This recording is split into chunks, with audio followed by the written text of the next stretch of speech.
Dystopia tonight.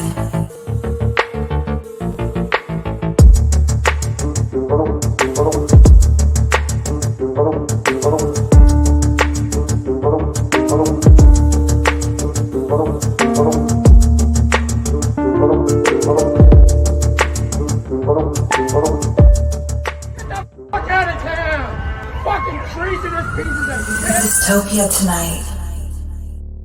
Thank you, everybody. Please don't rush the cameras. You'll hurt yourselves. How you doing, man?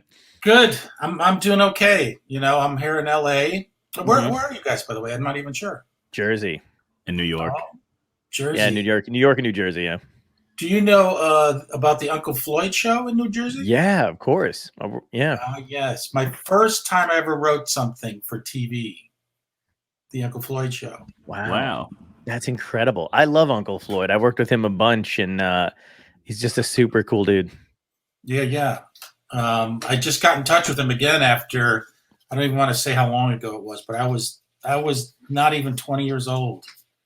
Oh my God. I was writing skits and skittles for the Wow. Uncle Floyd show. Oh my God. I think I met him when I was 20, when I was around 20. I started doing stand-up when I was 20, and I knew him just from Good Morning Vietnam. You know, he plays that one character in that movie like hilariously. So I had no idea I didn't know anything about like the Uncle Floyd stuff. Like I guess I didn't see that when I was a kid or whatever. So when I saw him do his act for the first time was when I worked with him for the first time, and I was like blown away. Yeah. The show was nuts and crazy. It was sort of like what the kiddie shows were in the 60s, these black and white, shows for kids, but it was for stoners, What kind of skits did you write for him? Geez, really stupid, fun, I'm trying to think what would be, because it was such a hodgepodge of everything. There would be silent bits. There's like reoccurring characters, like this character called Ricardo Romantico. Yes. He would have the long cigarette holder and then little thin mustache, and he'd play romantic music, and he would talk about all the romantic spots he'd take his date in New Jersey. Oh my God. Off to the TikTok diner where we'll, Yes, which is still I don't know. I think it closed like a couple of years ago. How did you wind up hooking up with Floyd when you were 20? Well, I was doing stand-up in New York City, and I was slowly kind of segueing into writing. I was writing jokes for comedians and a couple famous comedians. And it's funny, I hit a point, and I was only 24 or 5, not even. No, I was 20, whatever. And I kind of knew then, like, I wasn't going to be Robert Klein. I wasn't going to be George Carlin, So I was thinking, what happens when I'm 50? Like at that point, I didn't even like going on the road when I was 20. Oh, wow. And I had been writing a little bit here and there along the way, and I was liking it. And then, as a stand-up, you have, 15 hours a day time to fill. So I was flipping around Manhattan Cable, and I stumbled onto that show, and I just thought it was hilarious. And I thought, I haven't scripted anything before, but I felt I connected with the show. Right. And I just called the studio, and they connected me to Floyd directly. He just picked up the phone, and I said, I want to write for the show. I said, look, I got a couple scripts, and I didn't have any scripts, but I kind of cornered myself. Did that kind of warp your perception of how it was done a little bit, since they connected you directly to Floyd right away? Were you like, oh, this is so easy. I just got to call a place and I speak to the guy in charge and that's it? Well, I thought so too, because when I was, 17 and living at home in my little, paneled basement, I was such a comedy nerd that I would record comedians on TV. And I mean, this is how long ago it was. I had the little cassette microphone up at the speaker. And you literally recorded them. Yeah. Wow. And then I kind of would listen to the jokes over and over and break them apart and try to understand them. I was telling them to friends, I'm telling them, jokes about my wife and my lawyer, But my favorite was Rodney Dangerfield, and he would be on a Tonight Show, and I was so into him. And so one day when he went to panel, Carson, I don't even know who remembers Carson anymore, sadly. But anyway, Johnny Carson got him to talk about his career in stand-up, and he talked about how he used to be go under the name of Jackie Roy as a stand-up. Oh, right. Catskill Mountains. Yeah. And then he said he has a club in Manhattan called Dangerfields. So my little 17-year-old head thought, I know his jokes so well. What if I wrote a couple pages of jokes and sent them to Jack Roy at Dangerfields? Wow. And I got my mom's big clunky typewriter, wrote a couple, maybe a page or two of jokes, and a couple weeks went by and I kind of forgot about it. And then the phone rings, it's like after dinner and my mom's at the top of the stairs, Mike, there's a Rodney on the phone for you. Holy shit. What? And hello, who's this? Mike, it's Rodney. How you doing? You okay? All right. Hey, how are you? And he kept me on the phone for like 15 minutes. Yeah, your jokes are pretty good, but they're not for me, but I like them, And he told me about stand-up and where to go. And don't come to my club. It's no good, He told me about the Improv and all the showcase clubs that were going on. This was like 78, something like that. So Catch a Rising Star had been open, not even that long. There was the comic strip all in New York. Right. And then he sent me a handwritten letter that basically said, as a stand-up, it's going to take a long time to find out what's funny about you or if you're funny at all.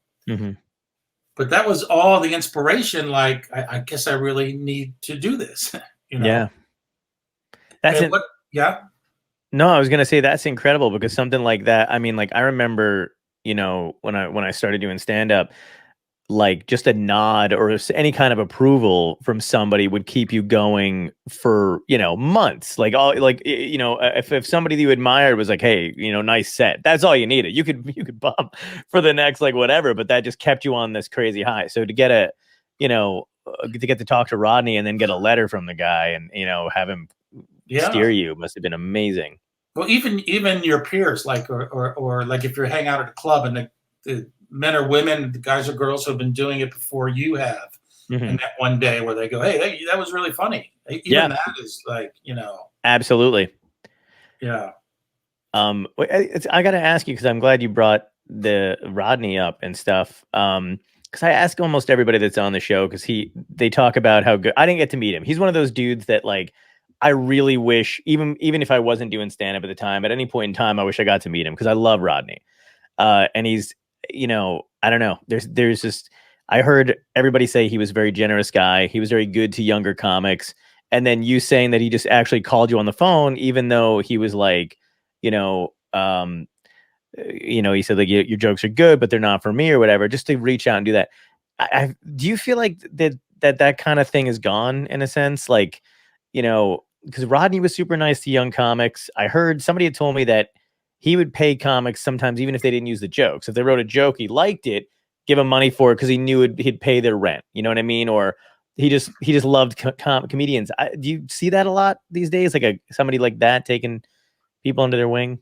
Well, first of all, Rodney would, if you pitched a joke to him, and if he had one similar that he's been working on that kind of sounds the same or the same idea, he would pay you that way. And wow, yeah. It's funny. I've been so out of the stand-up loop lately. I mean, lately, a long time. I'm not even sure exactly who except for the few obvious, but all the sort of famous comics right now are from my graduating class. So it's hard to think of they're my peers. So I can't think of. And you talked a little bit in the book about your graduating class. You were around Gilbert Gottfried at the time. Bob Odenkirk was one of your guys, right? Yeah, Ray Romano. Yeah. Louis C.K., Sarah Silverman, Larry David. So I got to see all of them at different levels of their career. Wow. I did this fun, stupid thing with Ray one night, and this obviously was way before he was famous, but I was emceeing, and at one point I had him sit in the audience, and then from the stage I said, we have a special guest in our audience tonight, a star from Broadway. And I made up a stupid Broadway show name, and I gave him a stupid name, and I said, welcome Bill Cavall from the Broadway show, How's Your Sister? And then the lighting guy would swing the spotlight over, and Ray would stand up and do a showbiz bow. And then later on in the show, I sat him at a different spot in the audience. And then I said, we have another guest. He's from the sitcom. He's here from LA. He's from, Whose Dog Is That? Welcome, and make up another name. And then the spotlight would go over to him. And I did it like 3 times. Wow. I like doing super. Andy Kaufman kind of came back to the club when I was there to kind of reset himself, I guess. I'm not sure, but he wanted to get back to his roots. So that was after Taxi? It was right after Taxi. In fact, Andy, even like hanging out with comics, he still would stay locked into whatever persona or whatever. Like, this is also wrestling time, and he had the neck brace on. Wow. And he, I think, trusted me at some point because this is how long ago it was. He went on Letterman and went out like he was like poor. He had no place to live. He lost all his money, and so he was like sniveling, almost crying on the show, and security took him away, and and it was obviously all set up because I saw him the next night, and it was like, they really thought the audience thought it was true, So I felt kind of honored that he confided in me for a second. That was great. Did you get to hang out with him much afterward? He was kind of an insular kind of dude, right? Well, the fun part was I got to, at the Improv in New York, I got to referee a wrestling match. Oh my God. He wrestled a woman from the audience, and the stage at the Improv is not that much bigger than like a tabletop. Right. So he really got a woman from the audience. I didn't know anything about refereeing. He just said, when I give you the signal, or I'll kind of let you know, that you can call it. So a woman, it was $1,000, if he was able to take a woman down. Oh my God. And so he got on stage, and he's strutting and doing, woman should be home cooking and cleaning, doing the ironing, and the women were getting riled and crowding the stage and screaming. It was, scary. And this little woman, just like this little bobcat of a woman, came up, and they were wrestling.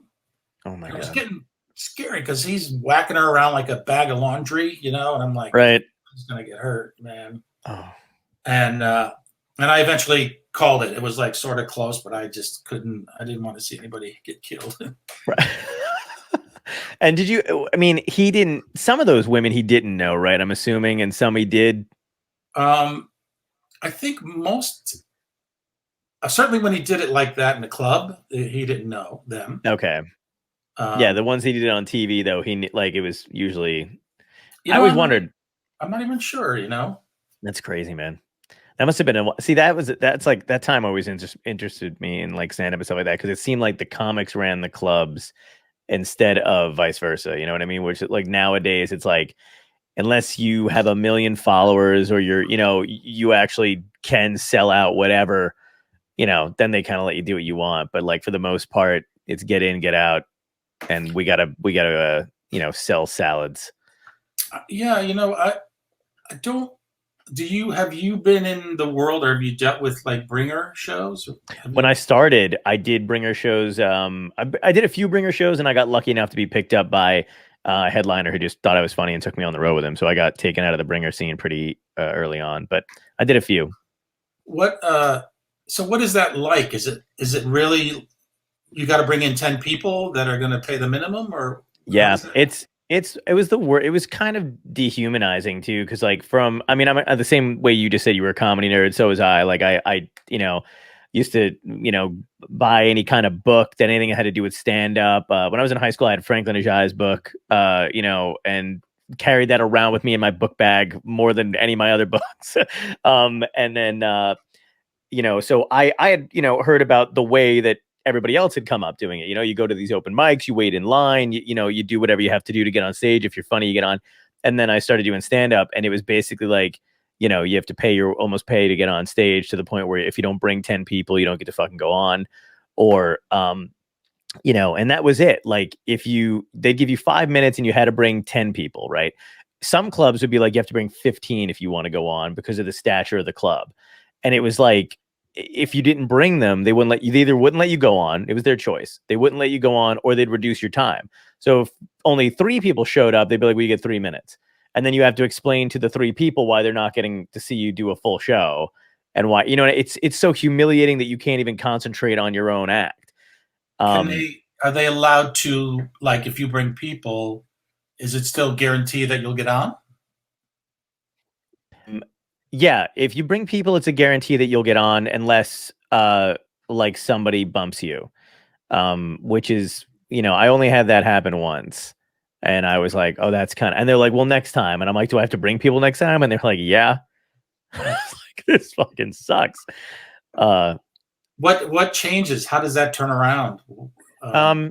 It sometimes it doesn't. I mean, I knew people who kept doing it forever, to the point where, like, I was like, the club's using you at this point, right? I'm like, like, you're not developing, because all you're doing, like, it sucks because you don't develop when you bring people, because your brain is going, well, my friends came here to see me. I want to do well. I'm going to do the same act.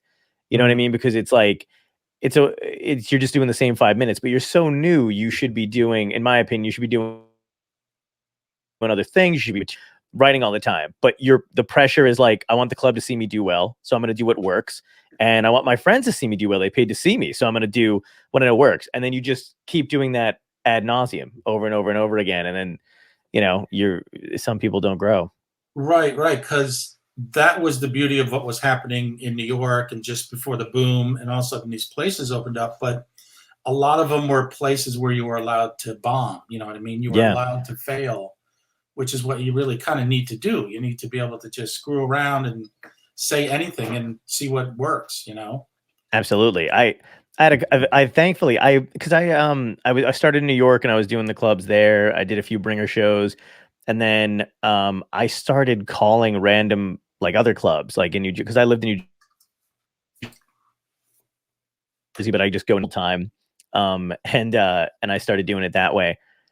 And I would just call their clubs. So, like, Rascals. You ever done Rascals in New Jersey, Cherry Hill? And so there was Cherry Hill and Montclair, and I just called, and I'm still friends with the guy who used to book it then. But I was just like, hey, I'm really new. Can I get a guest spot? And then I got a guest spot, and the headliner there, I got a few lucky situations where the headliner there liked me and was like, why don't you come for the weekend and open? And I was like, really? And he's like, yeah. So I got to come open in a real show. And then there was a guy I knew at the Improv before it turned into Broadway in New York. And he would let me go and play there. And so, I got to do time, and that's where I got to bomb. And then everywhere else was like, I didn't want to do the other clubs because they would make you bring. This guy liked me at the Improv, and that's the one who wound up taking me on the road with him. And he was like, why don't you come out on the road, and we'll just do some gigs together, and you'll look, you're frozen. Stretch your legs out. Oh, am I frozen? God damn it. Okay. Am I back? You're back. The trick is not to move. That's the trick. You don't move anyway, and it'll save your. But maybe what's good about that a little bit is what you're saying is it also kind of teaches you about it's another layer of the bullshit of show business in a way where you have to just learn how to take care of yourself and figure it out yourself, and not depend on, as much as you can, not have to depend on clubs and bookers and all that stuff, so you just learn, I guess. It's definitely, I mean, I kind of value that too. You're absolutely right, because anytime anybody asks me, guys that I know that are coming up and whatever, I always just tell them now, I'm like, and it sounds kind of cheesy, but I'm basically just like, there's never been a club or bar that could make or break your entire career. So don't stress over it, because they always, I mean, I get it. They run a business too, but they want to make it seem like you're in the, at the Met, every place wants your A game, and then it makes you kind of whatever. But I was like, I got a little bit of that when I was younger. Then I was like, no, fuck these places. Like you could get good anywhere as long as you just, do your shit. Right, because when I started I was 17, I guess, and I was still living in my hometown in Connecticut. Mm-hmm. And this was before the boom, and this was before every building had a comedy club in it, Right. So I did kind of the same thing. I'm like, well, fuck it, I want to get on stage. So what do? I would go to these shitty bars around town where they had music, where they had a live band. And I'd say to the manager, when they go on a break, could I go up and tell jokes? Wow. I was so in love with comedy, and the people that were coming up during my era when I was little, I remember seeing the first time seeing Leno, Freddie Prinze was a big influence. That's awesome. Elaine Boozler, I remember, and it seemed to me like back then, I'm talking like the old guy, back in my day, but everybody seemed really different. Everybody had a really different take. Mm-hmm. And maybe I just haven't seen enough lately, but a lot of it feels the same to me. You know what I mean? You're right. My friends and I talk about it all the time. Where half of the time, and I like Colbert a lot, and he's got the Late Show or whatever. But if you walk out of the room half the time, and they got a string, if you just listen to a string of comics on the Late Show that are on there, I couldn't tell you. I can tell them apart. They all have the same cadence.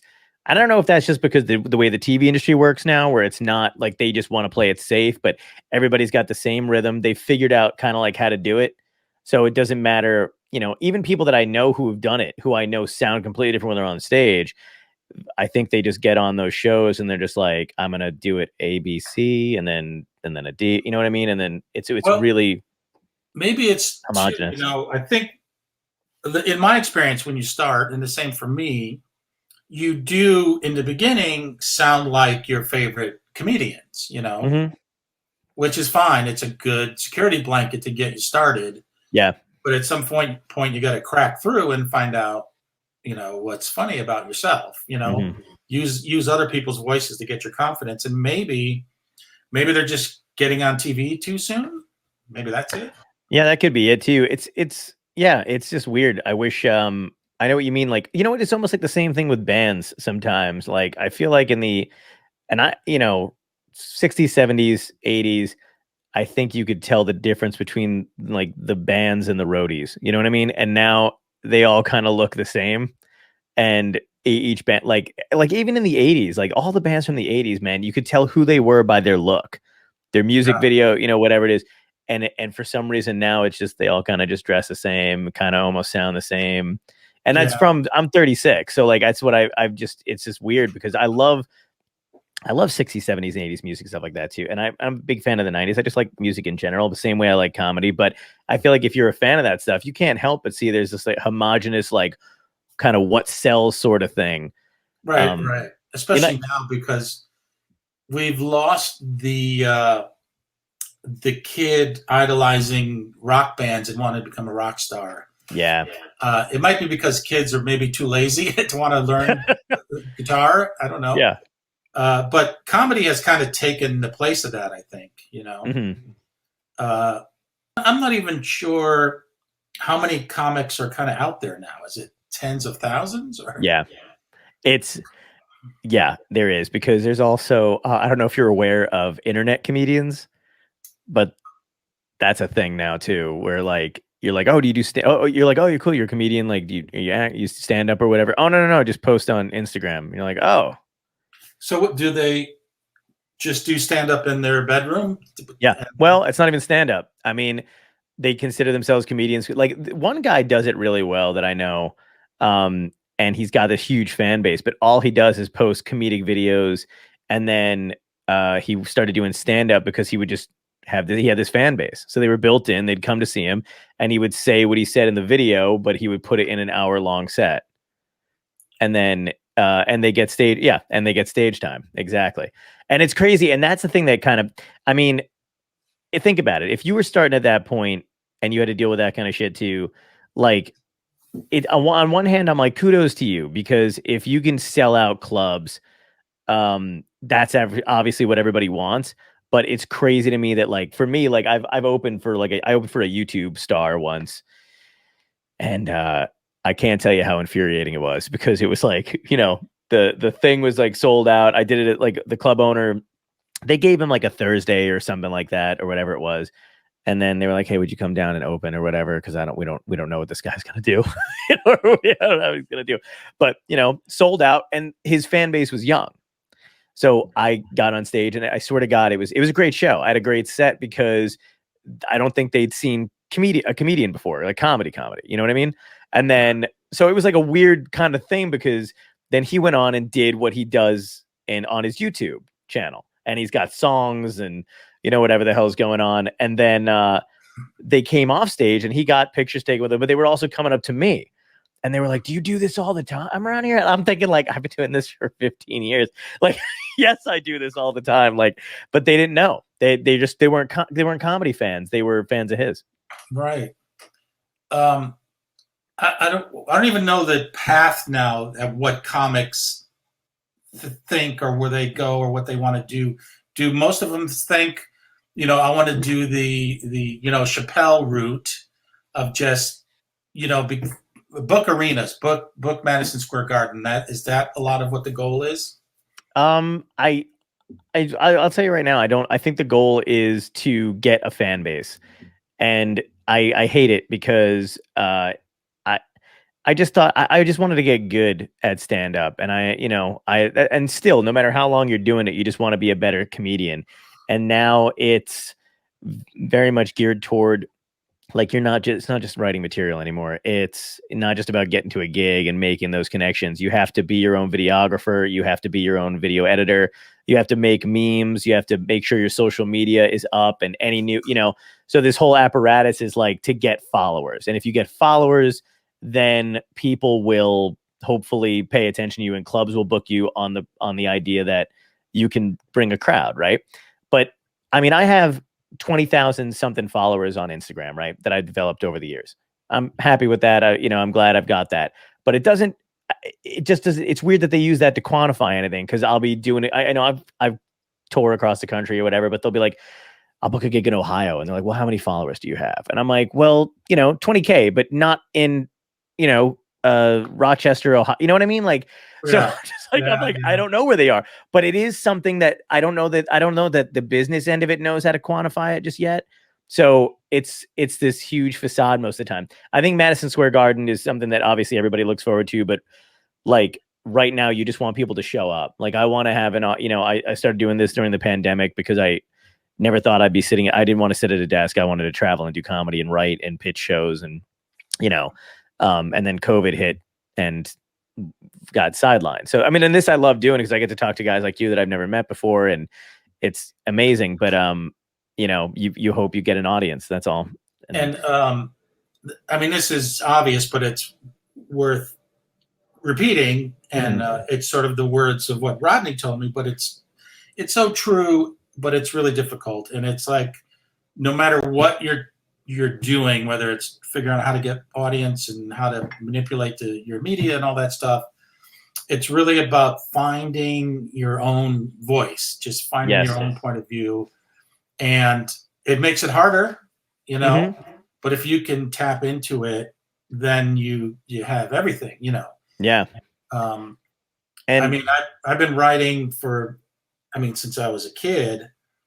And most of the time, I'm not even sure if I'm doing it on the page. You know what I mean? Mm-hmm. What's funny, or my point of view. Because also, too, it just, even like with stand-up and all the things you have to deal with working in network television or the big streaming companies, you have to please so many people. Right. And so much of the time is spent like shifting away from what your instincts are and overthinking what they want and what they like and what they need. Yeah. And getting tangled up in it. And so I've kind of used the pandemic to like I got to use this time to just find myself again on the page, like I've been rewriting this one script. This is like the 5th time I've written it over, almost from scratch. Just like trying to listen to like what is funny, what do I like, how do I get those voices out of my head of like what executives are always saying to me and what my agent says I should be writing and what Fox is buying and what, Yeah. Do you find that to be freeing though, that that? Like, I mean, even like, getting that stuff out of your head, or do you feel like it hinders you sometimes too because you just want to get a thing sold? Well, I guess I have to do both. I mean, you Yeah. have to do No, both. no. I mean, I gotta pay my mortgage, so it's but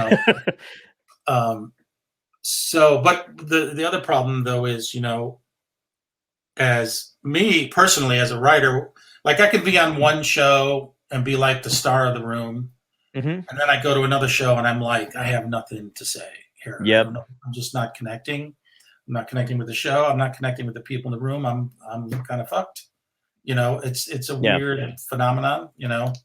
Mhm. There's some writers that know how to instantly just connect everywhere, and I guess they feel maybe they've worked their point of view enough where they know how to manipulate it to what they want on their page, and I'm not sure. So I'm this far into the business and still figuring it out.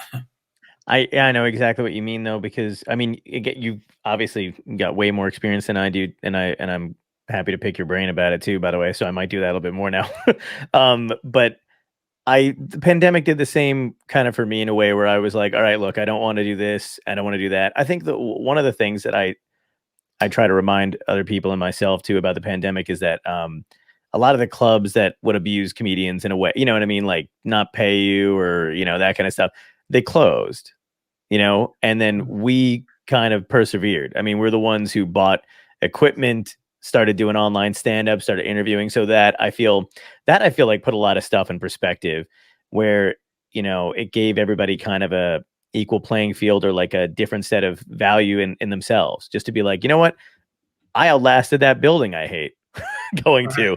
And the shitty owner who didn't think of whatever. And then on top of that too, like you said, with the writing stuff, rewriting stuff, I had pitched so I had a short film on Amazon Prime called Dup It.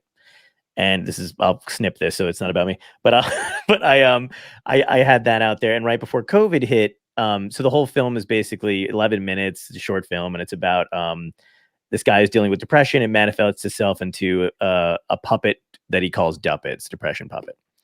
I'm a huge fan of Henson, me and my writing partner, so we love that idea. And then the Henson Company actually saw it, and they invited me out. So I went out there to pitch it as a series. We were kind of getting things up, and then COVID hit, and now dead in the water. But since that's happened, I've literally done the same thing. We're like rewritten because we had like a pilot and like all this other stuff, and like the season 2 mapped out, and it changed everything. It changed. I mean, not just like I'm talking like, I'm not about implementing like pandemic stuff in there, but just like everything, perspective, going back through stuff, trying to figure out what, like you said, your voice is. So it was interesting. Right. I mean, I'm kind of jealous of your generation. Not that I can still do that, but you have all this technology at your feet. Mm-hmm. You can figure out different ways, like what you're doing now, of like how to get yourself out there and figure it out. And Right. like the first time I made a short film, in fact, if you maybe can't see it over my shoulders, a Bolex camera. Oh, okay. There. Yeah. MOS wind up camera. You get, wow. It's 16 millimeter. You get 35 seconds of roll time. Mm-hmm. And I shot a short film on that. It was 4 minutes. I forget. It cost $7,000. Holy shit. Yeah. I had a friend who was a DP on a sitcom, and all of a sudden we're buying light packages and dolly tracks, and I go, what the fuck? I just wanted to do a couple of clamp on, gorilla style, and so I learned it cost a lot. us $100. Yeah. And we were like, oh, it's not so, but that's $7,000, man. Wow, that makes me feel a little bit better about having to only spend 100. Yeah, I mean, and I did it only to like learn. This was, I forget, in the '90s, early '90s or something. But yeah, so my sons, I have twin boys in their 20s, and they, I guess because they had kind of a great childhood. They got to hang out with Matt Groening and Seth MacFarlane and You know, they could talk to Wow. Matt Groening. They're little kids, and they're like, why are the Simpsons yellow? You know, and they would hang out at table reads with me and stuff like that, sit right at the table and watch me direct and stuff like that. So it kind of seeped into their blood. Yeah. So I have one son that's been doing stand up, or at least he was before the pandemic. Yeah. And he's already written a screenplay and a bunch of stuff. And my other son wants to get into production, but we used to every year, New Year's Eve, we'd have a party at our house. And every year, for at least 4 or 5 years when they were little, we would make these little short films, video films, to play at the party. So I got to just kind of show them the basics of how it works and how to be silly. And, you know, I turned them on to shows like Tim and Eric when they were small. Oh my God, so good.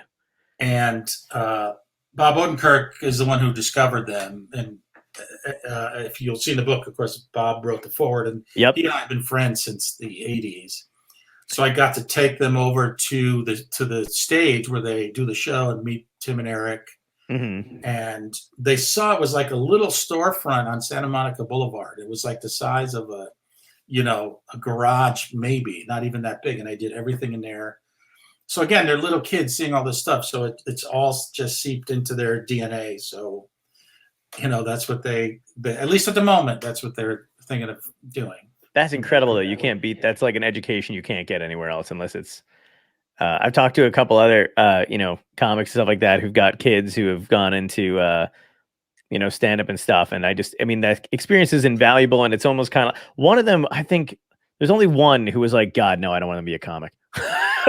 Like they're mathematicians and they're great. And I'm just like, oh, why? That'd be so exciting. And it's weird that you said the Bob Odenkirk, and not weird, but, Bob Odenkirk wrote your forward. When you sent me your book, it was like, must have been Kismet, because it was right at the time where he started talking about his experience at SNL, which I'd never heard of. I had never heard him do that. So were you friends with him at the time? Like he was trying to get himself fired from, or almost got himself fired basically from the show and hated it there? Or was it? He didn't hate it there. And it was certainly stressful for him because he was very generous to me then, because he came from Chicago, came to New York to work on SNL, and was doing stand-up at the Improv. Right. And that's where I got to know him. And then that's where I decided I wanted to be. I just decided that I was going to start leaning more towards writing. So I was like in his face asking about what's it like writing there? What's it like day to day? Well, so he would invite me to the show all the time, to the point where I just felt like I worked there, and ended up writing a Weekend Update and writing some promos with Dana Carvey. I felt like I would go to the show every week live and just wander the stage and go into the director's booth. I mean, because I kind of knew like this is going to be part of my life. I know I'm gonna be, in this world. So It was great. So he was very helpful in that way. But it didn't seem like he ever. I don't know if he said that was it on Stern or something? It was on Stern. Maybe not hate, but he didn't. He said he didn't feel like it was miserable. He basically said, yeah. In truth, he wanted to and thought he could segue into being on the cast. That's really what he was hoping for. That makes sense then. I mean, I could understand that kind of frustration. So he thought he was just going to go from a writer into the cast, and then it never. Right, because it's happened, Yeah. So yeah, I think who got hired? Was it Sandler and Spade that got hired as writers and then worked their way into the cast? Yeah. That's so you got to do Weekend Update when Dana. No, it was Dennis Miller. Dennis Miller was on, and then Dana. Okay, did you do the? Did you write for the two of them or whatever when Dana would imitate Dennis? No. I just sent in jokes. I mean, that's cool. I wasn't even on staff or anything. It just, Oh, okay. Dennis Miller was taking outside jokes, and mostly because he knew me from hanging out there so much. And right, that's cool. Yeah, Bob was like, there was a moment like not long before they went to air, and then Dennis on stage crosses over to Bob, and Dennis Miller calls him Odie. Hey, Odie. And he had a picture, the black and white picture, just a random like a Asian person with like a straw hat and a rice patty, and had a stick with 2 buckets hanging. Right? It's just this random picture, and he goes, "Odie, what do you got?" And shows him the picture, and he goes, Bucket Man, run for your life! It's Bucket Man." So then, 8 minutes later on Weekend Update, picture pops on, and this Dennis Miller goes, Bucket Man. Just... Oh, that's incredible. So did you transition into writing? You were saying before. I mean, you did that just specifically because you hated the road. You got tired of it earlier than or was there like an incident that you were like, I'm not fucking doing this anymore. I'm going to be a writer.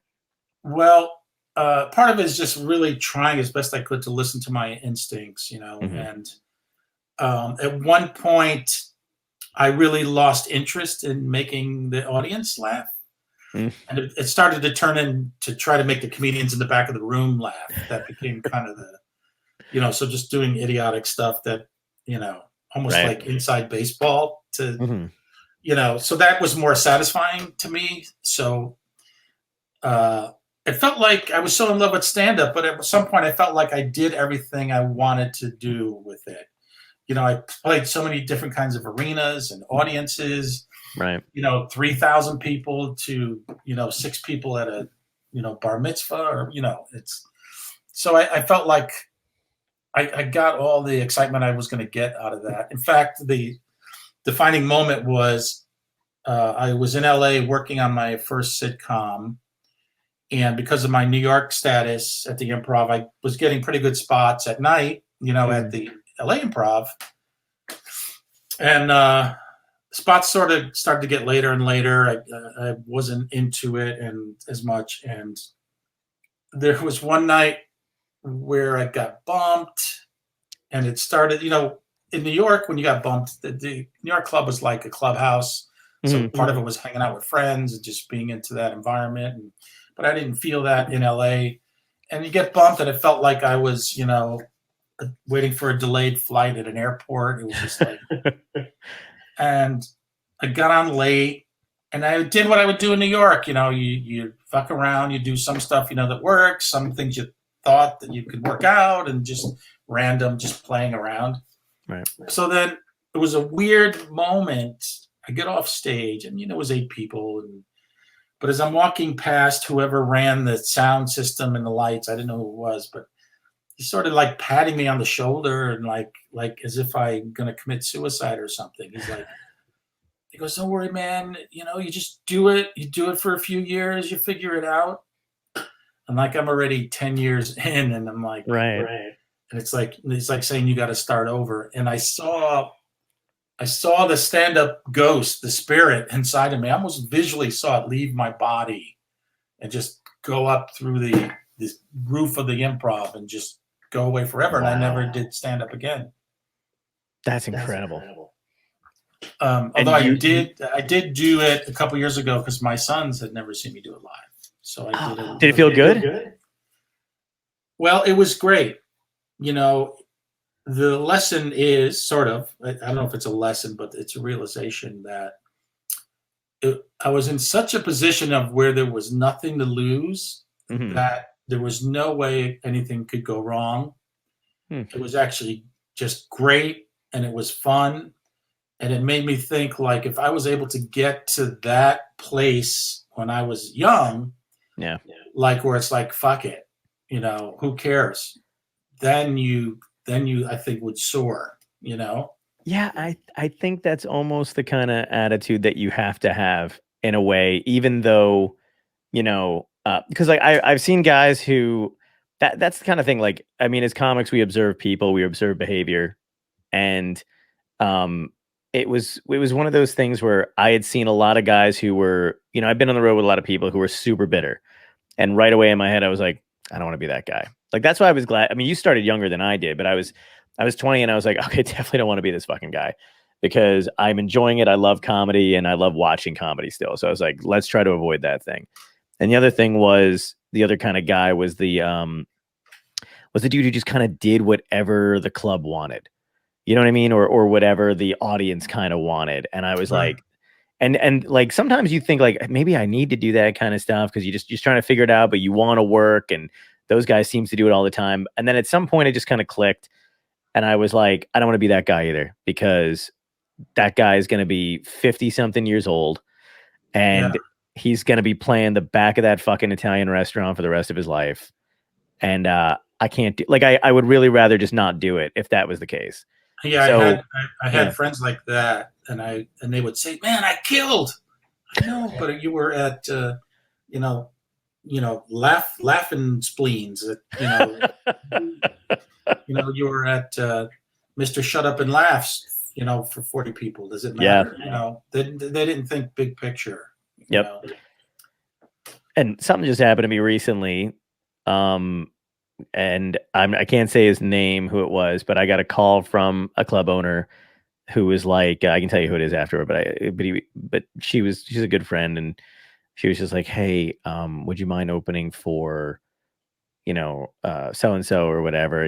He's got a lot of older guys that open for him, and we could use like a younger comic, yada yada yada. And I've been headlining for like 5-6 years at this, and I'm just like, so, but it was a club owner that I know to be a favorite, and I kind of was like, she's like, yeah, it's just after the pandemic thing and blah blah blah, and I was like, oh, okay, or whatever, I guess. And then I hung up the phone, and I got so fucking sad because I was like, no, I don't want to do that. And I was like, and that guy, and I don't dislike the guy. You know what I mean? Like, I get it, and I understand he's been doing it forever, and I understand the hierarchy and stuff too. But I was like, I don't want to do that anymore. And so I'm like, okay, then don't. Like, in my head, I was like, then I'm not going to. I'm going to keep doing the clubs that I like. And now I want to do what you just said, where you're like, I want to do smaller theaters or like arena, like outside, and that's what I'm going to work toward. Doing that kind of stuff. But it was like a really, like, I got sad, man. I was like, oh, that's a fucking bummer. That's kind of the key. It's like you have all these ladders in front of you that will take you somewhere. Mm-hmm. And it's like, if you're lucky enough to find which ladder to go up, rather than start climbing one and go no, and you go back down, and then right. You find that ladder that really suits you, that's going to take you to where you want to go. That's always great. Yeah, exactly. There's another phenomenon too. I've seen with stand-up, so maybe this can be a cautionary tale, but part of success in general, I guess, but as a writer or as a stand-up, you're gonna always feel anxiety and like, am I good enough? Am I gonna fucking make it? Am I fucked? So it's like constantly generating that feeling.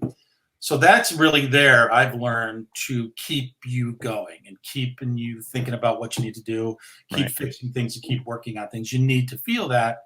I've known so many comics for when they started when they were young, and they smoked a lot of pot, right? And I don't have anything against smoking pot, but they would smoke it to kind of quell that feeling. Yeah. And then they just stop growing. They shut off that noise that's telling them, figure it out, man. Just keep going and fight it. And, so for you kids out there, smoking the Mary Jane and taking the yellow, whatever the kids do today, shooting the hoppers, shooting the Beanie Babies in your arm or whatever the fuck you do, you goddamn hippies. I love that. But you're absolutely right. Like, you do need to feel that kind of pressure and that kind of shit. Like, this is great too, because I want to touch on your book and talk a little bit more about all that stuff. But I assumed when I was younger, I thought, I don't know if this is like a young person's thing too. You can tell me if you felt like this, but I thought when you did something and you did it well, you felt they were feelings. I thought that writers felt like writers. And that was a special feeling that you had when you were a writer. Does that make any sense? Like, and then I didn't know that when you're a writer, you feel like shit. All like, and you feel anxious, and you never think your stuff is good. And at some point, you just have to fucking go and hand it in because you do have a deadline, and you can't look anymore. I didn't know that. I just thought writers could write, and they felt like writers. And then at one point, I was talking to an old. And I had a world lit teacher that I still keep in touch with. She's like one of the best teachers I've ever had in my life. But I was like, I don't know. I was like, I don't really ever consider myself a writer. I hate doing that because I throw something out and I do it again. I look at it again and I do it again. I'm constantly rewriting. And she's like, that's what that's what they do. And I was like, oh, really? I thought you just fucking had the confidence and just did it. So no. Of course, writing is rewriting, is the old saying. Yeah. I keep reminding my son. There was something I'm going to say about. Yeah, I forgot.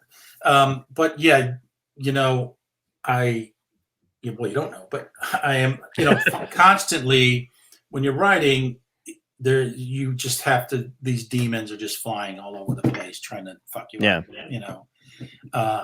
So the best part is not writing, but you've written something. You know what I mean? When you're done, that's the good part, when it's out there. But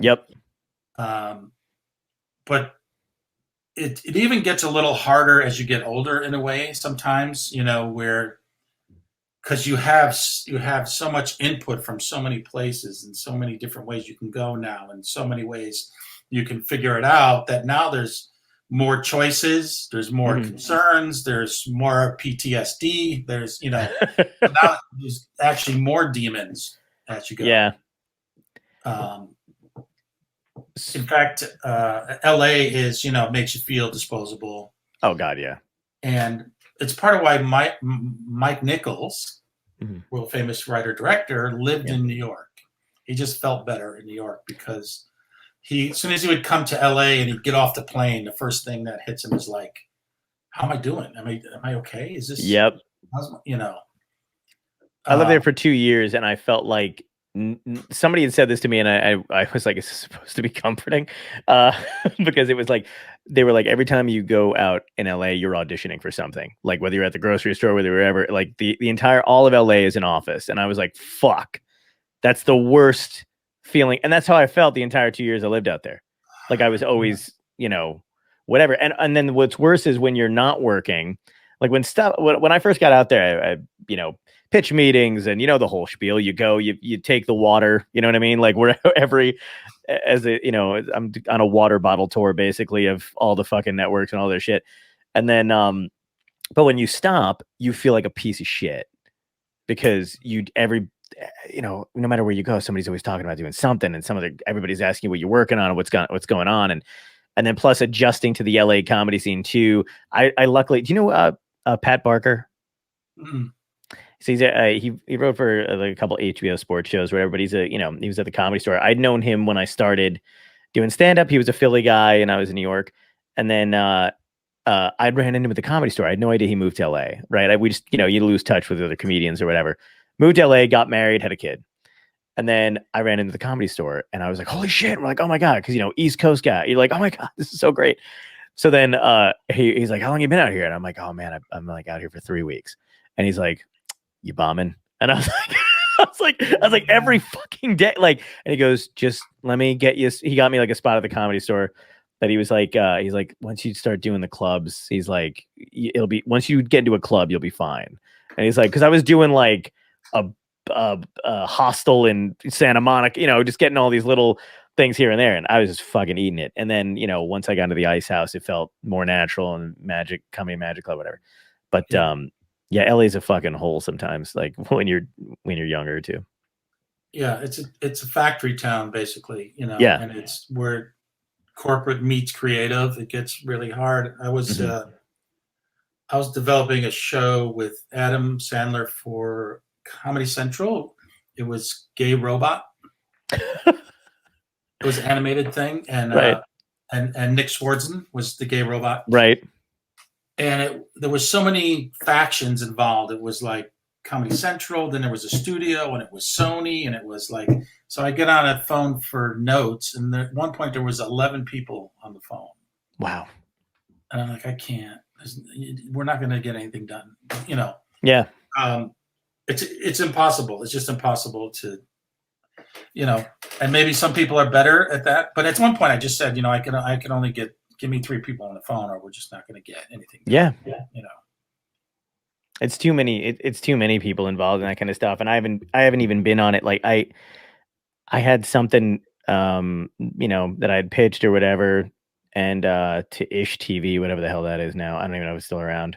And it was about to be sold, and it got to the lawyers, and then they were like, "Yeah, we're gonna have to switch some stuff. You're gonna have to change it." And then I was like, "Oh yeah, no problem." Like it was like a minor fix. The show was, I don't know, it was like a minor fix.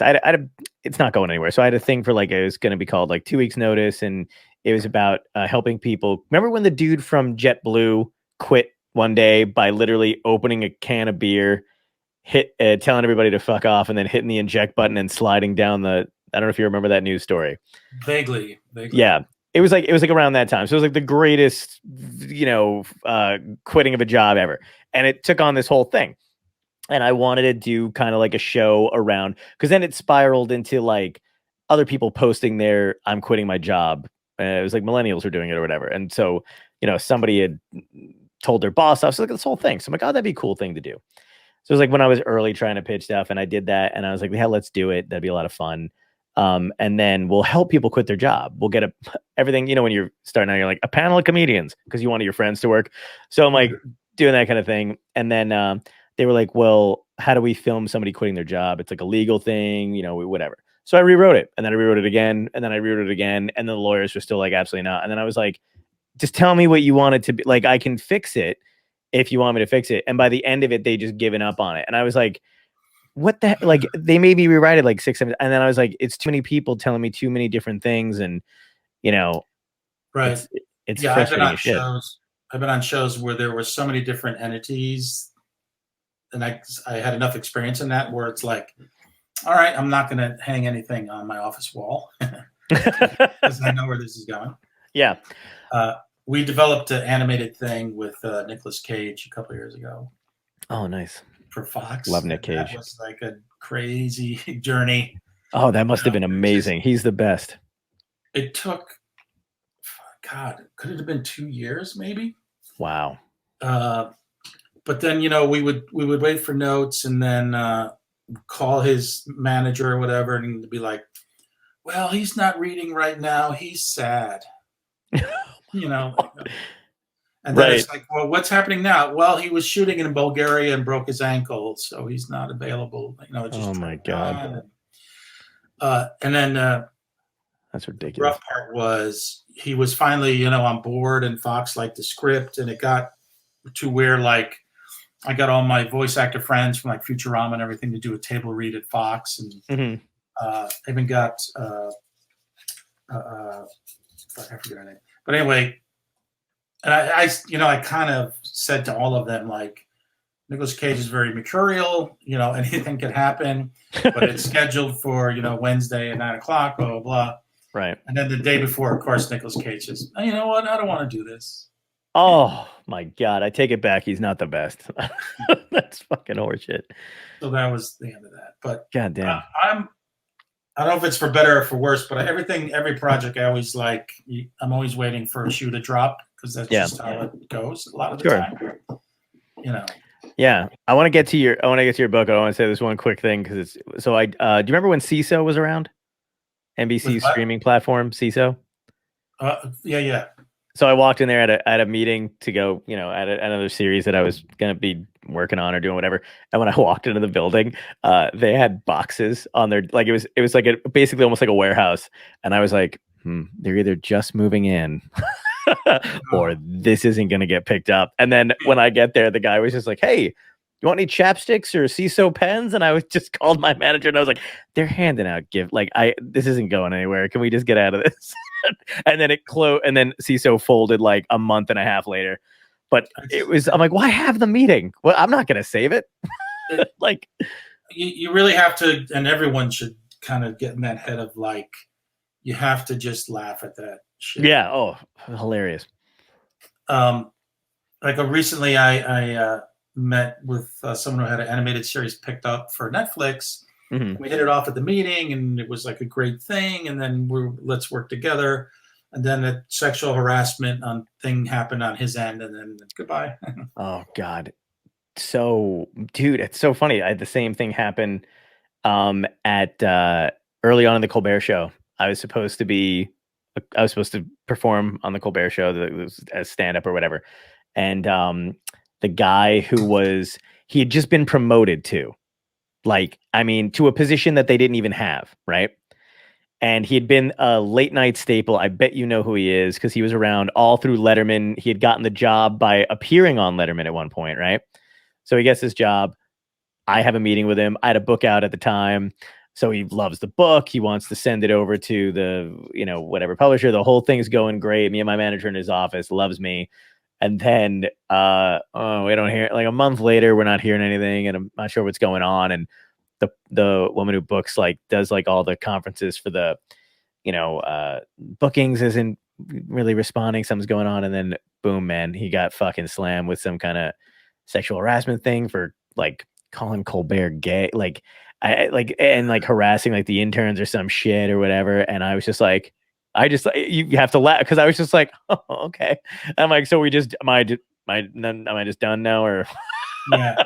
And, so and you save all that shit for your memoir. Yeah, exactly. What a great set. So what brought you to write this book, man? Because it is the week you sent it to me, I read it and I loved it. I love any kind of stuff like this is just invaluable for anybody who's even coming up in the business, even for me, I've been doing it for a while, but it's chock full of information, great stories, great lessons to learn. Everybody. This is the book. If anybody doesn't have it, you need to get it immediately. Extremely funny, by the way. Some of these things aren't this is what I love about you. I don't know you that well, but I loved reading your book because you write the way funny people think, which is, you know what I mean? Sometimes you read a book and you're like, it's kind of dragging or whatever. I laughed out loud, dude, at the parts of your book because it felt like I was you. So that's the best part of reading something like this. Right. That was part of the approach, was sort of how I approach scripts, where I kind of make myself the main character, Mm-hmm. but each little story and chapter has a mission statement, like you would in a half hour or even a movie. It's like me as this young guy. It's like, holy shit, this is the night I audition at the Improv. Right. And then this is going to happen. And then this is going to get fucked up. And if it doesn't go well, but wait a minute, this guy's doing that, so it's trying to create, drama to really get moving forward. And that's what it felt like too. Did you plan on so is this eventually because it seemed to me like you were putting images in people's heads, obviously, when you're writing or whatever, but it was so vivid. I was like, oh, I could see this as a movie, or I could see this as a short series or whatever it was, because I don't know. Did you intend to write it like that? Because I wanted to watch this too. Well, no, but it's funny. The pilot I've been rewriting over and over and over is loosely based on this, where it's genius. It's a young kid in Hollywood, who came to be a writer and is just dead in the water and nothing's happening. So It's a series of events that he finally gets his first job. And it's like, holy fuck, what did I sign on for? What am I doing? Why did I do this? So It's like the showrunner is, horrible boss guy, some bitter guy that is this the way it works? And, so he just gets tangled in this web, and it's basically him stopping, going, okay, what am I doing? Why did I do this? And do I want to continue to do it? And how do I do it? And do I continue with this place, with this guy? I'm going to really quit my first big job. And is that going to fuck me up? Can I stand this guy? Can we come to a truce? And that's kind of where it ends, where he's going to go back, even though this boss is a horrible boss and he's a dick and he's an asshole. Mm-hmm. It's there's events that happen where they come to a weird truce, where basically the young kid calls him on his shit, like, what the fuck, man? Yeah. But that kind of happened to me. Quick story, but I had this horrible boss on one of these sitcoms a long time ago, and I would come home, we would work, and I'd get home, but it's 1 a.m, and I'm fucking jazzed up, and I take my dog for a walk just to loosen up, and I check my email before I go to bed, and he's instant messaging me at 2 a.m. Yeah. I clocked you from 3 o'clock to 4:15. You only pitched 8 jokes, 2 which weren't even funny, and and it's holy fuck. Right. And so you start to freeze up, and then so. One day he said he goes, let's try this. Why don't you come in early with the script, spend some time alone with it, go through it, really get it down, and that'll help you when you get in the room. Mm-hmm. So I get in early like an idiot, and I start scribbling in jokes. Okay, that'd be funny there, cut here, So then an hour later the day starts, and we're going through the pages. And I'm like, wait, I got a joke here. Why doesn't he go to the church? You know, and the room laughs and they go, oh, okay, choke that in. And go, we can cut page 2. Oh yeah, you know, it's like, and then so he calls me in his office at the end of the day, and he's like, so what'd you think? And I go, you know, it's getting it helped a lot. He goes, no, you can't do that. I go, what are you talking about? Well, you were reading from your page. You're reading your jokes. You wrote them down. You're reading. You got to make it up as you go along. I'm wow. like, what? That's when the wall goes down, and it's like, that's right. Holy shit, man. But to answer your question again quickly, the part of it was I was burning so many hours, like fucking around on the internet. I was also trapped in a hotel writing. I was in Nova Scotia working on the Trailer Park Boys, so I had a lot of downtime. And I had a bunch of these stories in a way already up on Facebook. I was just kind of writing and typing and putting them out there. So I used that as a starting point. But it was really about like a book I wish I had when I was 17 to read, just to kind of, if you're a small town kid and you want to get into show business, you want to get into stand-up, you want to be a writer, it's like a behind the scenes of what you can expect, the kind of things that can happen. I mean, it's my journey, but it's kind of a bunch of life lessons of like, holy Christ, I didn't get the thing that I really wanted to get, but here's how it turned into this thing, how to kind of get back on your feet, and, just kind of showing the value of that. And at the same time, it's like I've seen some crazy shit, and, working in Times Square in the porn district, just moved in from Connecticut, and I'm 42nd Street in 1980, where it was crack and sex houses. And so I had to repair the projection equipment in these porn theaters because I went to a vocational high school because I was deemed somehow not college material. So I learned a trade. Wow. My first joke was I learned a trade so my parents would know what kind of business I'm out of.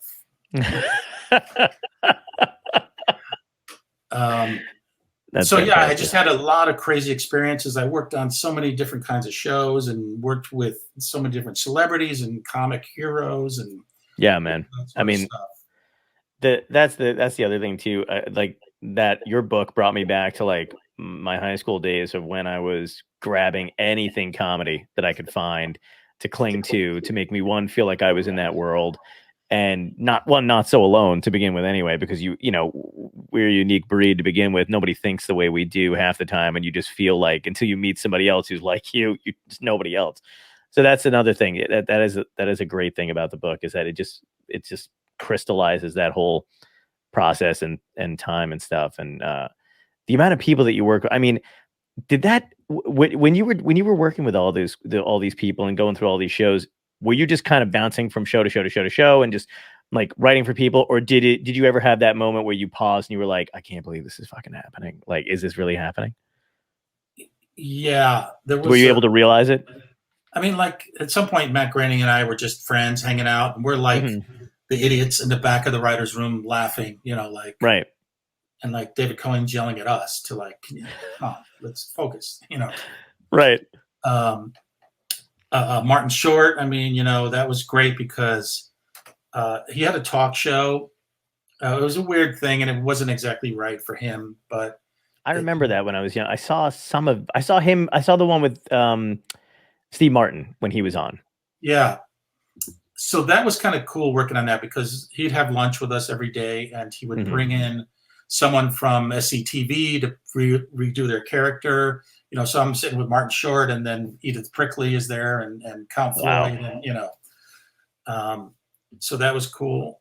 It's just weird, like hanging out with Ted Danson, on shoot nights. He had like this 3-room suite as his dressing room, and he just gave it over to the writers and actors, and it was pool tables and a bar, and amazing.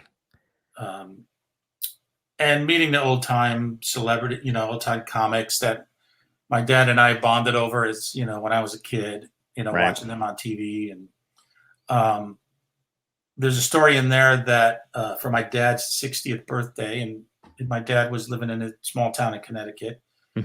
And Henny Youngman was his favorite. It was our favorite, And as a surprise, I hired Henny Youngman to show up at his birthday party. Wow. It was crazy. I mean, my dad had like 60, 80 of his best friends and our family. And then Henny Youngman shows up with his loud jacket and the violin, starts doing one-liners. And, for my dad, it would be like if we had, the Who show up at our party, Right. So that was great. That must have felt great at that point in your career to be able to do something like that for your dad.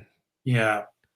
So he talked about that for the rest of his life. In fact, when he was in hospice, I had sort of this last night along with him, and his wife at the time said, can read the scriptures to him, and he left.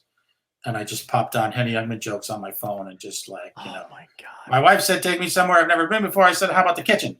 And just for 15 minutes, That's incredible. Yeah. It's a great moment, man. I don't want to keep, I got you for an hour and 15. If you want, I can keep, if you got any place to go, or if you have to go, I understand, but I could ask you more, I could still keep talking to you. I got more questions, but it's up to you.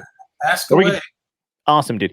So when you were working on Futurama, which is one of my favorite shows, what like how did you wind up doing that? Like, you're friends with Matt Groening, but then did that transition into the Futurama thing, or no, I didn't know Matt.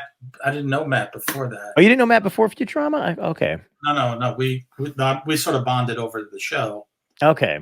It's funny, the chain, I guess, was Bob Odenkirk and I wrote a movie.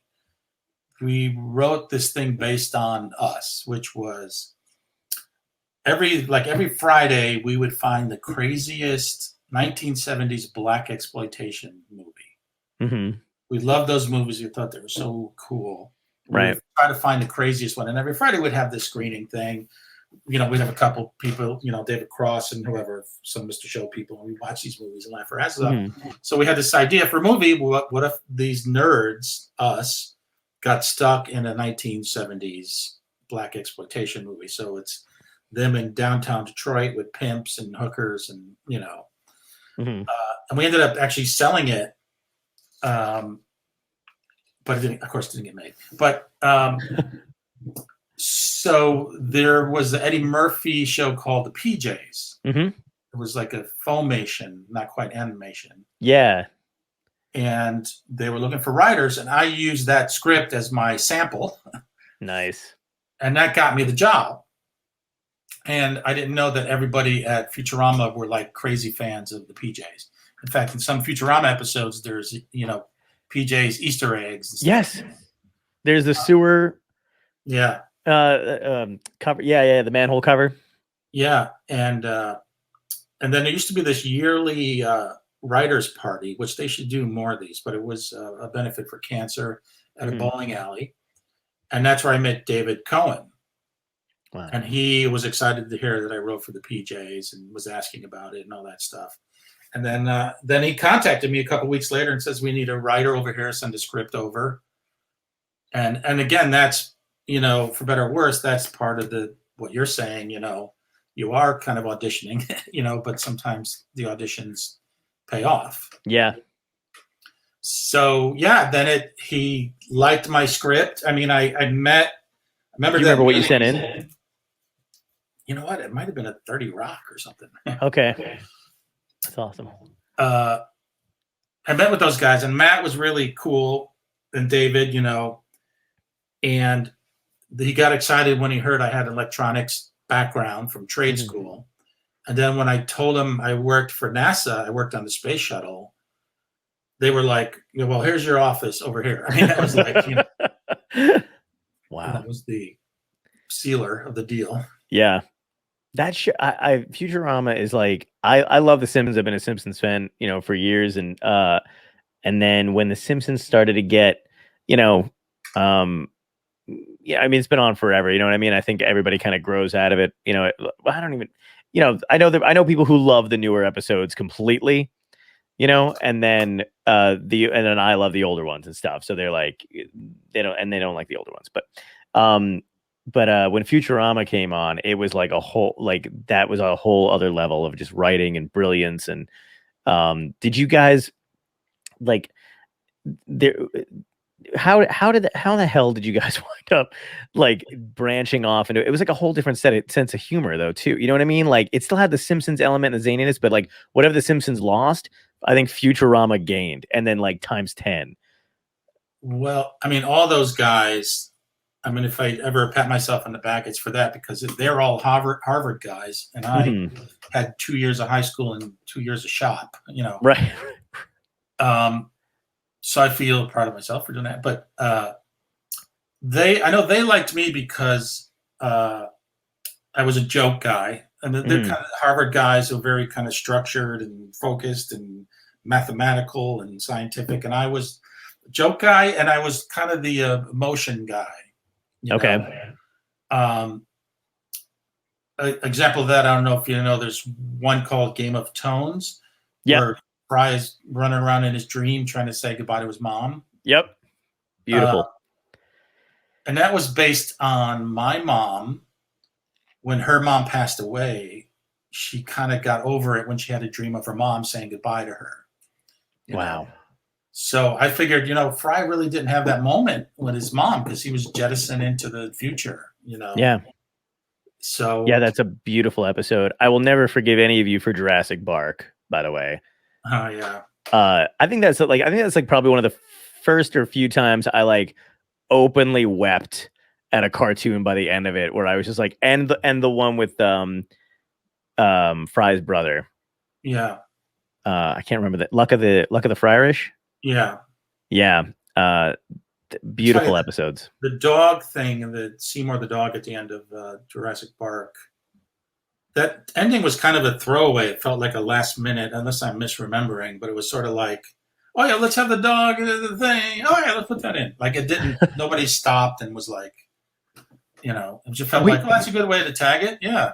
Wow. Oh my God. Because that ending is like you just don't. I mean, the whole episode is touching in and of itself, and also one of the funniest fucking episodes too. Because I mean, what I used to say this. My friends and I used to quote the line, "Professor, lava, hot," like over, because he's just so we quote that over and over again, and Bender, of course, throwing the dog in the thing, going, "Now I'm all you got," like. Just hilarious. And then it ends very touchingly. And then the credit scene, the dog waiting for him until he dies, was like, just fucked everybody. We're just like, it's crazy. I think all my friends have a bone to pick with you over that. You'll see my black exploitation mark in there, where when they find when he finds his dog, when it's turned to stone to Dolomite. Yeah. I was just gonna ask you, was that part of that? Was that reason why? Because that again, reading your book and then finding that out, and then all of a sudden I flash back to the Futurama thing. I was like, that's hilarious. If that really how that wound up being in there, that's hilarious. Well, it's funny. I'm 70% Dolomite, baby. Yeah. Odenkirk did a small part in Eddie Murphy's movie, the Dolomite movie. Mm-hmm. And great movie. That was fantastic. So he called me and said, you got to come down here, because if we did our movie, this is what it would be like. Everybody's Simpsons. And so he had to, I don't know if you remember, but he had a scene in a boardroom where Dolomite and all his sort of cast member friends and all his posse were there.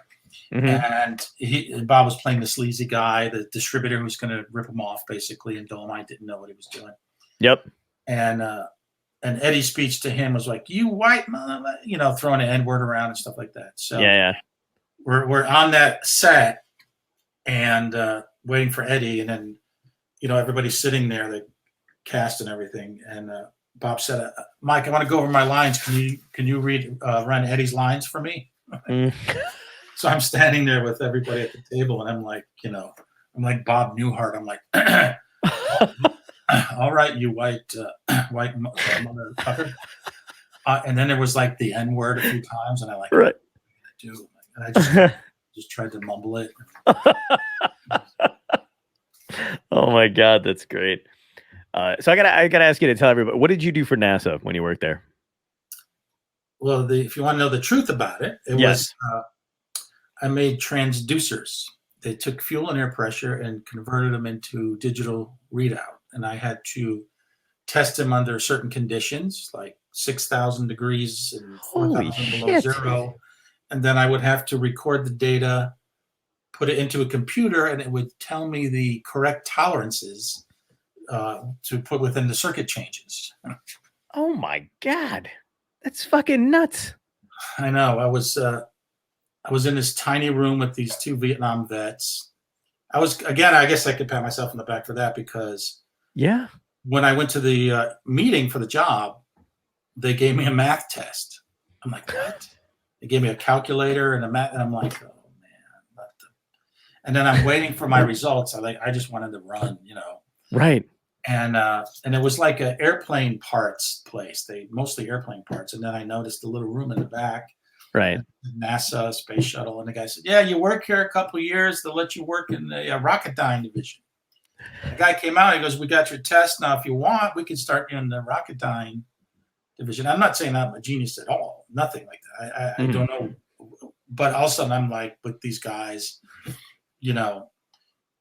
it's an interesting thing too, though, for people like, again, getting back to like wanting to be in show business and all that sort of thing. It's that moment where, I was handed everything that was leading to like the perfect kind of American dream. You know what I mean? I was a potential great job. I still had my high school girlfriend. This is where I could be for the rest of my life. I'm in my hometown.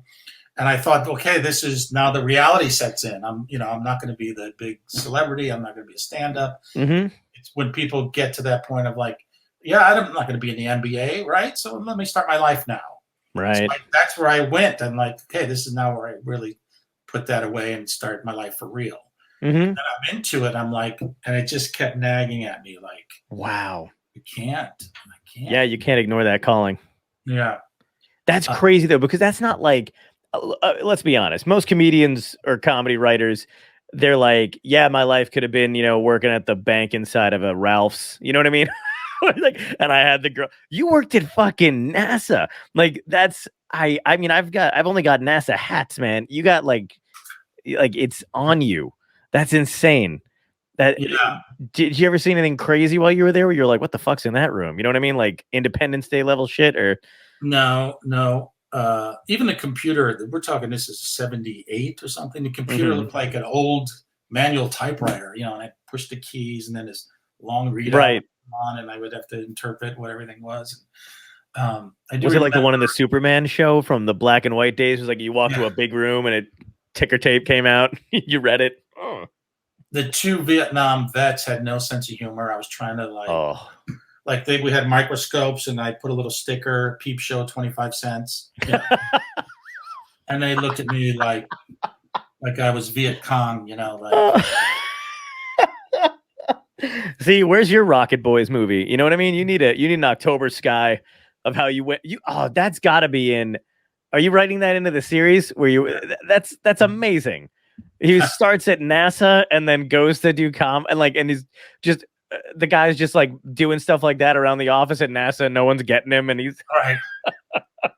It's like we had to make this compound, this NASA compound, where we had to go in a dust-free room and mix these two chemicals, and it was only good for 15 minutes. It was to glue the circuitry onto and then I would bring it into the room, and then I would take Q-tips and dip it in the thing and throw them into the ceiling and try to get it. And they're looking at me like, what the fuck? But it kind of made me realize I was like sabotaging myself. Yeah. So then I would put myself in a position where like I got fired, so I can now do what I want to do. Yep. But I didn't get fired. But the thing that happened then, and sometimes it's kismet, there was, and I knew about the improv and started to see these young comics on TV that went there and stuff like that. And then in the local paper, there was a stand-up comics competition in Hartford, Connecticut. And first prize was you got to audition at the improv. Holy shit. And I'm like, all right, it must be a message, Yeah. And I won the contest and auditioned at the improv and passed auditions. Holy shit. So I'm like, I guess what do I need to have happen to do this? Yeah, you can't ignore that shit, man. I mean, you were working for a place that saw the stars, and then you saw your own, and That's incredible. That's just fucking wild. I can't. I don't know anybody that works at NASA, or worked at NASA. So, and then not only do I not know anybody who worked at NASA and then went into comedy, I just don't know anybody who worked at NASA. So this is fucking.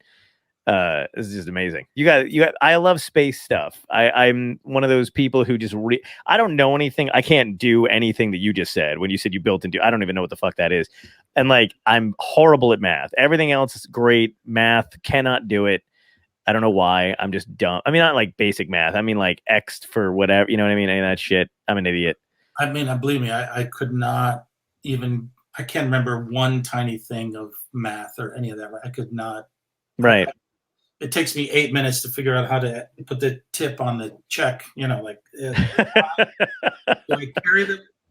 Get my wife to help me. Can you? I can't. Right, carry the one. Yeah. Yeah, I know. Especially with like phones and shit not doing for you now. I mean, like no one's remembering any of that crap anymore. Yeah. That's just amazing, dude. I won't keep you too much longer. I'm gonna ask you one more question. Ask everybody if you had one piece of advice that I know you've given out a little nuggets here and there, but one piece of advice, comedy in life for a young comic coming up today, what would you give him? Keep following your voice. Keep looking for what makes you different and special from everyone else. Know that you'll probably get your ass kicked more for trying to take that route, but it will leave you in a place where you'll likely have not only more success, but probably more satisfying success. You know? Yeah. It's hard, but you know. Yeah, it's worth it. You gave. I mean, again, you gave up. That's just fucking awesome, dude. I'm so glad we got to talk to you. I got to talk to you, meet you, and hope to meet you in person one day when this is safe to meet people in person again. Whenever the hell that'll be. Yeah. Yeah, man. And is there anything else you want to plug before you go, besides your book or anything else you got going on? That's it. That's it. Awesome, dude. Thank you so fucking much for coming on, man. It's been a thrill. All right, cool. Nice to meet you. Pleasure. Nice to meet you too, dude. You guys. All right, man.